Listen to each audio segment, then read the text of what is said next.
mau sampai kapan? Ya tadilah keluar kata-kata terserah itu tadi itu. Iya. Ya kan? Orang dikasih tahu nggak paham.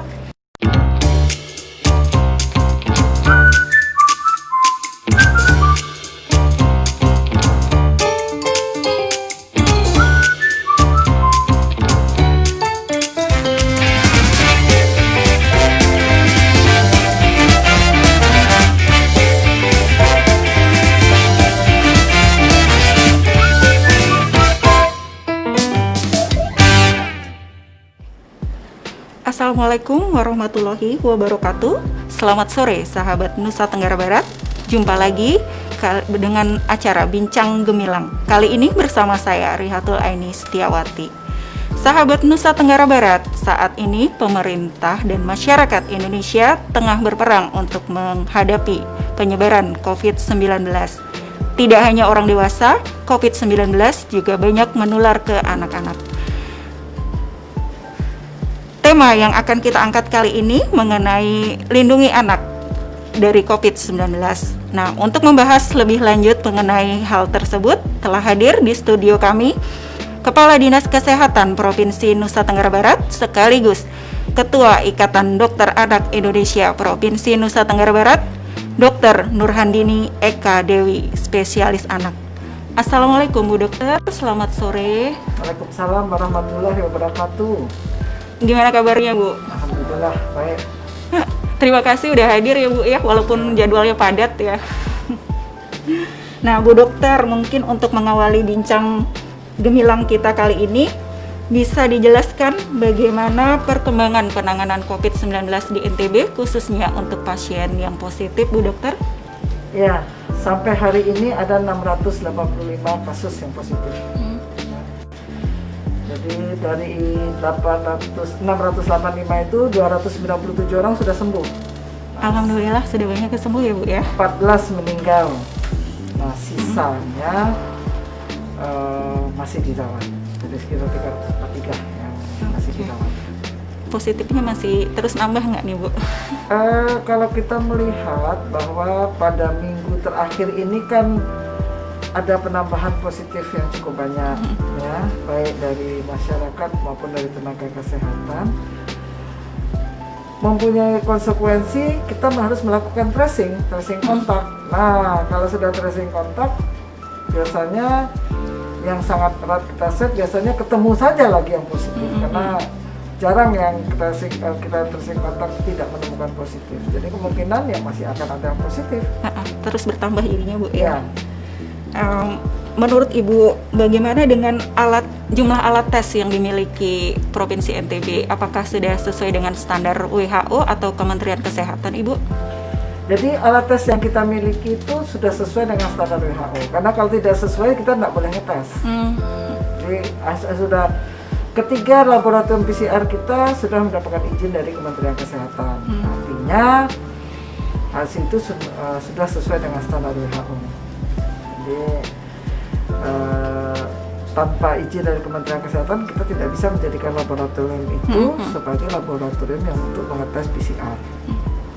Berarti hampir di setiap rumah sakit sini sudah ada ya Bu? Kita hanya punya tiga tempat untuk tes PCR, yaitu Rumah Sakit Unram, Rumah Sakit Umum Provinsi, dan Sains Teknopark Sumbawa. Hanya tiga itu ya. Hanya tiga ya Bu PCR. Terus untuk mesin TCM atau tes cepat molekuler itu ada di 3 tempat juga, di Rumah Sakit Kota Mataram, Rumah Sakit Manambai, dan Rumah Sakit Provinsi. Oke, baik Ibu. Nah, saat ini angka penularan COVID-19 ke anak-anak di NTB itu cukup tinggi Bu. Analisa awal apa Ibu sehingga hal tersebut bisa terjadi? Ya, jadi jumlah kasus anak kita kan 89, 41 itu bayi dan balita, 48 itu anak dan remaja. Untuk anak dan remaja sebagian besar adalah klaster Magetan, yaitu santri-santri yang pulang dari Magetan. Nah di Magetan sendiri merupakan salah satu klaster yang cukup besar di Indonesia. Jadi mereka pulang sampai di sini ditemukan positif. Kemudian sisanya adalah anak-anak dari klaster Goa, klaster Jakarta, klaster Bogor. Nah, kalau untuk bayi dan balita agak beda. Jadi untuk bayi balita ini ada aturan bahwa selama pandemi setiap anak yang pneumonia, radang paru-paru ringan, sedang dan berat, dan dirawat di rumah sakit itu otomatis menjadi pasien dalam pengawasan atau PDP. Kalau dia PDP, maka protokol COVID sudah berlaku. Anak masuk isolasi, kemudian anak di di swab. Nah, ada 341 anak yang kita PDP-kan. Dari 341, 20 meninggal dalam keadaan PDP, tetapi hasil tesnya negatif. Nah, tinggal sisa 321 kan? Dari 321 yang PDP hidup, 38 orang positif. Jadi artinya lebih dari 10% dari PDP ini positif COVID. Ini sesuai dengan teorinya bahwa 10-20% PDP adalah positif COVID. Tinggi juga ya Bu. Latar belakangnya itu. Nah, tentunya yang kita catat adalah 341 anak dengan radang paru-paru. Itu catatannya. Itu yang mendahului. Apa yang mendahului radang paru-paru? Batuk pilek biasa yang dibiarkan tidak diobati berkembang menjadi radang paru-paru. Nah, kenapa kita lakukan swab? Kenapa kita anggap sebagai PDP? Karena salah satu gejala dari COVID-19 adalah pneumonia.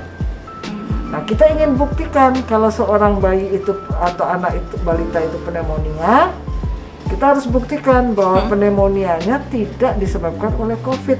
Itulah sebabnya dia di swab. Kalau dia negatif, berarti dia pneumonia yang disebabkan oleh bakteri lain. Tetapi kalau dia positif, berarti pneumonianya disebabkan oleh COVID. Ini saya perlu terangkan karena banyak orang yang protes. Iya, soalnya masih banyak simpang siur di masyarakat. Anak saya ya.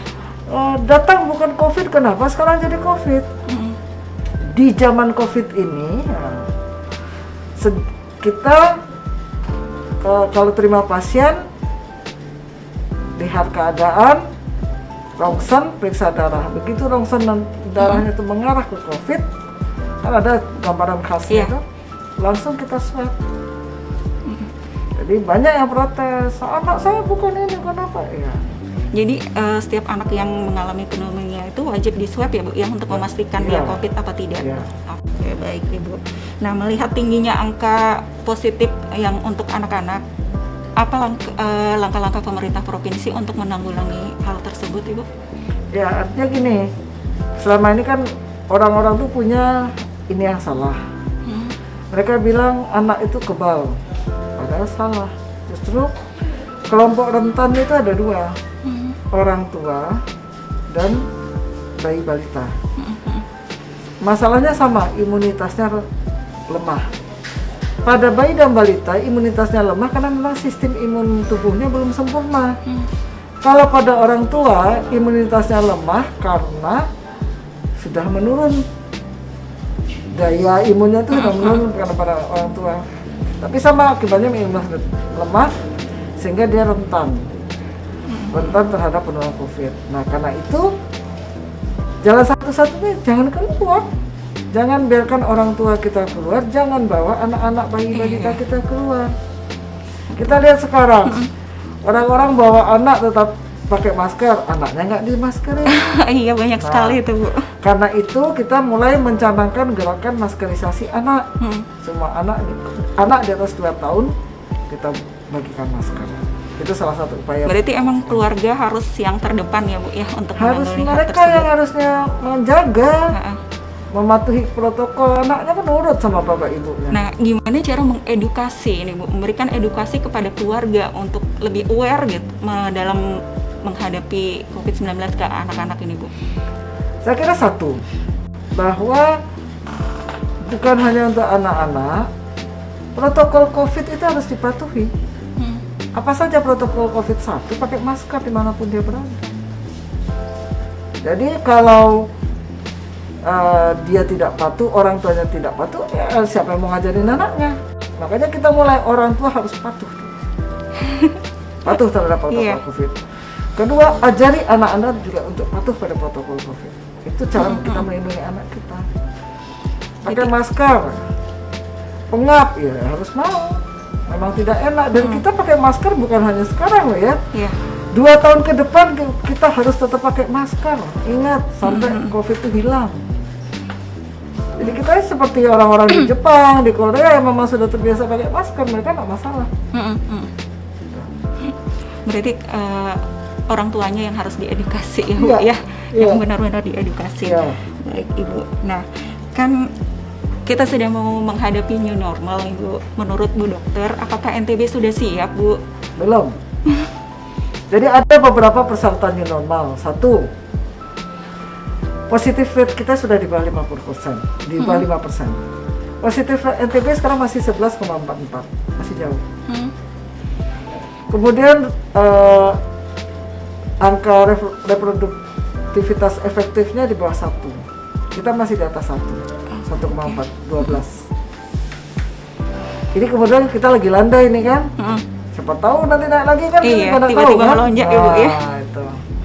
Dan beberapa kabupaten yang kelihatannya kemarin landai sekarang pada naik. Oke Ibu, mau nggak mau tapi kan kita harus nanti menghadapi new normal. Nah kalau menuju new normal itu apa yang harus dipersiapkan oleh masyarakat dan pemerintah ini Bu?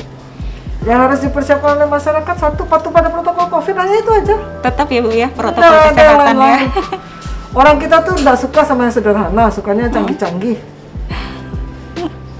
Ya tetap 3 itu, pakai masker, cuci tangan pakai sabun di bawah air mengalir, sama physical distancing. Intinya di 3 itu. Tetap harus patuh sama itu ya Bu ya. Harus patuh pada protokol COVID. Kalau nggak patuh ya nggak akan selesai COVID di NTB. Mau sampai kapan? Ya tadilah keluar kata-kata terserah itu tadi itu. Iya. Ya kan? Orang dikasih tahu nggak paham,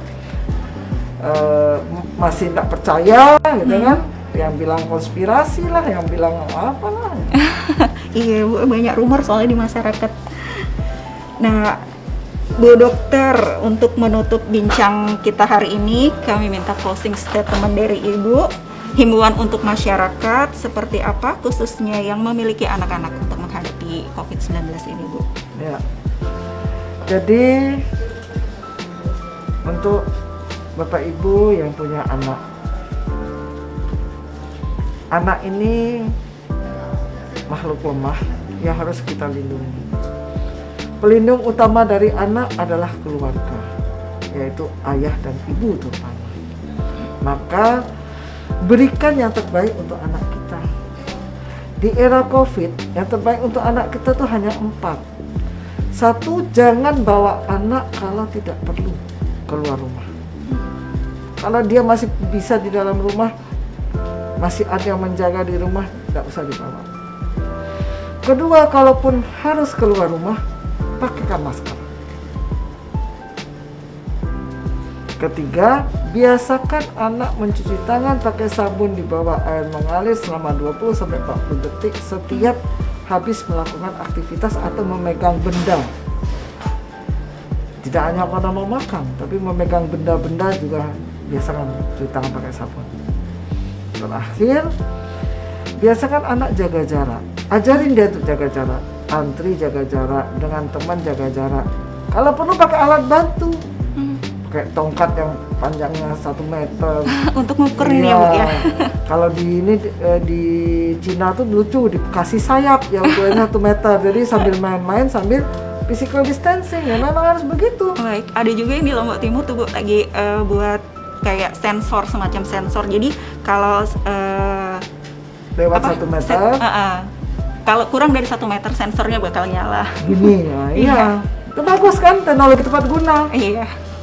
Dan ikhtiarnya kan untuk mencegah penularan. Baik, betul Ibu. Sekarang kita lakukan gerakan maskerisasi anak. Ya. Kalau dikasih masker, tolong dipakaikan, jangan hanya dikantongi. Maka kata-kata bersama lawan COVID atau PLC itu bukan hanya slogan, tetapi adalah upaya kita bersama untuk memerangi COVID dan mengenyahkan COVID dari bumi NTB tercinta. Terima kasih Bu Dokter, penjelasannya sangat-sangat mengedukasi masyarakat Nusa Tenggara Barat. Terima kasih atas penjelasan dan waktunya Ibu. Sahabat Nusa Tenggara Barat, demikian bincang gemilang kita hari ini. Terima kasih atas atensinya. Sampai ketemu di bincang gemilang berikutnya. Stay clean, keep physical distancing, dan jangan lupa pakai masker. Maskermu melindungiku dan maskerku melindungimu. Wassalamualaikum warahmatullahi wabarakatuh. Waalaikumsalam warahmatullahi wabarakatuh.